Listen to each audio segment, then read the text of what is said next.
In part 2 of this series, we'll continue answering questions where we have to find the atomic mass. We ended off with question 2, so let's give it a read.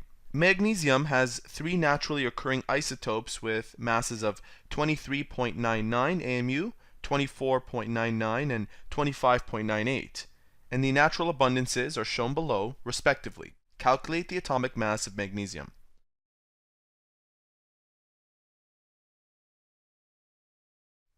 So let's start by converting these 3 numbers and then multiplying them with their respective mass units. To convert a percentage to a decimal, you have to take the decimal place 2 to the left, and that's always the case. So this becomes 0.7899. This becomes 0.1000. These 3 zeros are significant, so make sure you write them. And this becomes 0.1101. All 3 of these numbers have 4 significant figures. We will be keeping into account significant figures in both of these questions. So I'll multiply this decimal with its mass, which is 23.99.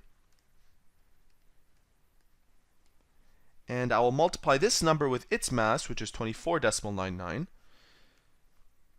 And then add these two together, 24.99. And similarly, multiply this with its mass unit, which is right there, 25.98. Now, when you multiply 2 numbers together, the number with the least amount of significant figures is the one that will represent that product. So when I multiply these 2 numbers together, I should end up with 4 significant figures. That's not the case, however, when you add numbers. So let's first multiply each of these, and then we will worry about the significant figures when we add. Starting with this one, 23.99 times 0.7899. That gives us 18.94. Everything after this 4 is insignificant. So these numbers are insignificant. However, I still want you to write down as many numbers after the decimal place, because we don't want to get into any rounding errors by rounding this now, and then that won't represent the correct answer at the end. So I'll write down 18.9497, just for good measure.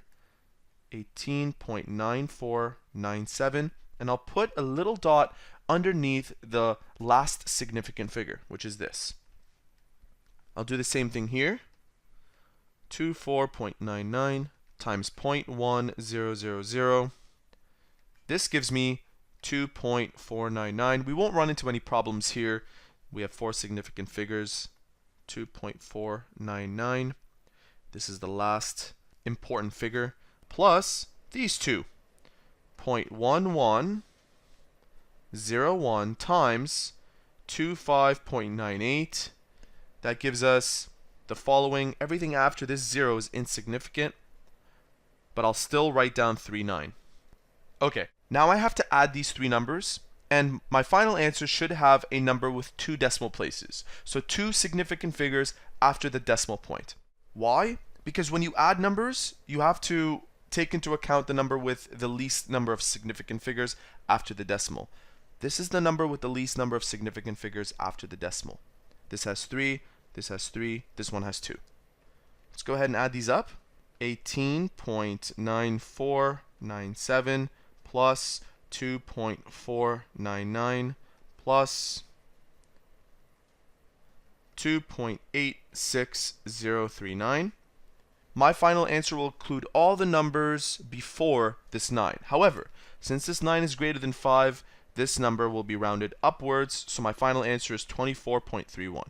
24.31 AMU.